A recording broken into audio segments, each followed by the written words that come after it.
নমস্কার বন্ধুরা, বনশ্রী রন্ধনালয়ে আরেকটি নতুন পর্বে সবাইকে স্বাগত জানাই। আজ আবার একটি নতুন রেসিপি নিয়ে চলে এসেছি। আজকে বানাবো এই প্রচণ্ড গরমের উপকারী একটা রেসিপি, লাউ শাক, আলু আর মাছ দিয়ে পাতলা ঝোল। তো এই লাউ শাক, আলু আর মাছ দিয়ে পাতলা ঝোল বানানোর জন্য আমি এখানে প্রথমেই মাছগুলো ভেজে নিচ্ছি। মাছ আমার ভাজা হয়ে গেছে, মাছগুলো তুলে নিলাম। এখন এই মাছ ভাজার তেলে আমি 1 চামচ জিরে আর একটা পেঁয়াজ কুচিয়ে রেখেছিলাম, সেটা ফোড়নে দিয়ে দিলাম। দিয়ে পেঁয়াজটা একটু ভালো করে ভেজে নেব। পেঁয়াজটা আমার ভালো করে ভাজা হয়ে গেছে। এখন আমি এর মধ্যে আগের থেকে লাউ শাক আর আলু কেটে রেখেছিলাম, লাউ শাক আলু কেটে ভালোভাবে ধুয়ে রেখেছিলাম, সেগুলো এর মধ্যে দিয়ে দিলাম। দিয়ে একটু নাড়াচাড়া করে নেব।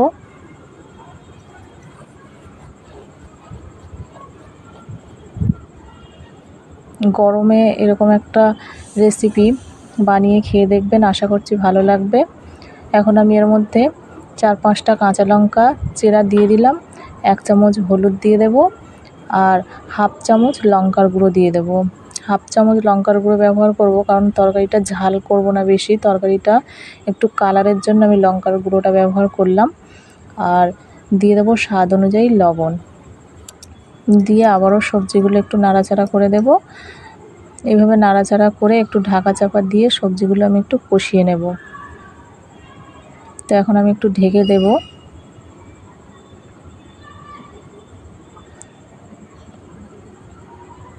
আবারও ঢাকা খুলে সবজিগুলো একটু নাড়াচাড়া করে দেব। এইভাবে কষিয়ে নেব ঢাকা চাপা দিয়ে দিয়ে। প্রচণ্ড গরমে এরকম একটা উপকারী রেসিপি বাড়িতে একবার বানিয়ে বাচ্চা বড় সবাইকে দেওয়া যাবে, সবাই খেতে পারবে এরকম একটা উপকারী রেসিপি। তো একবার বাড়িতে বানিয়ে খাওয়ার অনুরোধ রইল। এভাবে একবার বানিয়ে খেয়ে দেখবেন। আমার সবজিগুলো কষানো হয়ে গেছে, এখন আমি এর মধ্যে পরিমাণ মতো ঝোল দিয়ে দিলাম। রেসিপিটা বাড়িতে বানিয়ে দেখবেন, যদি ভালো লেগে থাকে তাহলে একটা দয়া করে লাইক দিয়ে দেওয়ার অনুরোধ রইল। আপনাদের একটা লাইক আমাদের রান্নার উৎসাহ অনেক গুণ বাড়িয়ে দেয়, সেই জন্য দয়া করে একটা লাইক দিয়ে দেবেন যদি রেসিপিটা ভালো লেগে থাকে। তো আমি সবজিগুলো আবার একটু নাড়াচাড়া করে একসঙ্গে করে দিলাম। এখন এটাকে একটু ফুটতে দিতে হবে। সবজিগুলো ফুটেও গেছে আমার তরকারিটা।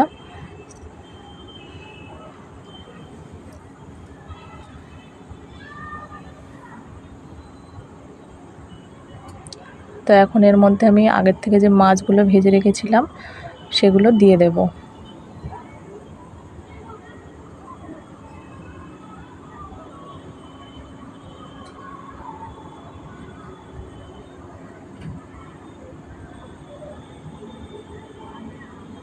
এখন মাছগুলো একটু ঝোলের মধ্যে ডুবিয়ে দেব এইভাবে, যাতে মাছগুলো একটু নরম হয়ে যায়।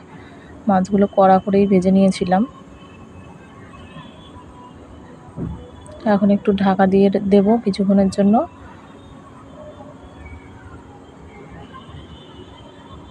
কিছুক্ষণ পরে আবার ঢাকাটা খুলে তরকারিটা এরকম পরিস্থিতিতে এসছে, প্রায় হয়ে যাওয়ার মতো হয়েছে। আমি একটু আলুটা ভেঙে দেখিয়ে দিচ্ছি আপনাদের।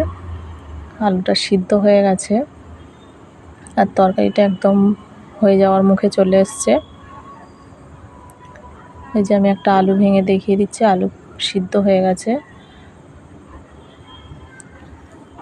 এখন আমি ওপর থেকে 1 চামচ জিরের গুঁড়ো আর 1 চামচ গোলমরিচের গুঁড়ো ছড়িয়ে দেব।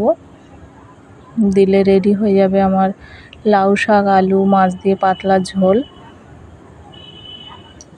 এই যে এখন আমি 1 চামচ জিরের গুঁড়ো আর 1 চামচ গোলমরিচের গুঁড়ো ছড়িয়ে দিচ্ছি।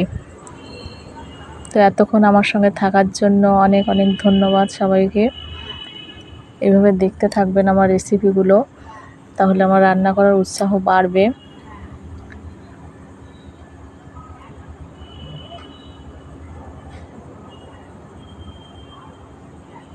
জিরে গোলমরিচের গুঁড়ো দেওয়া হয়ে গেছে। এখন একটু নাড়াচাড়া করে ঢেকে দিলে রেডি হয়ে যাবে রেসিপিটি।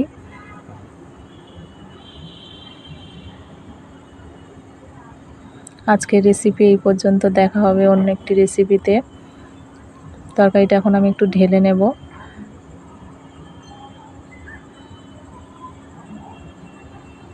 সবাই ভালো থাকবেন, সুস্থ থাকবেন। সবাইকে অনেক অনেক ধন্যবাদ।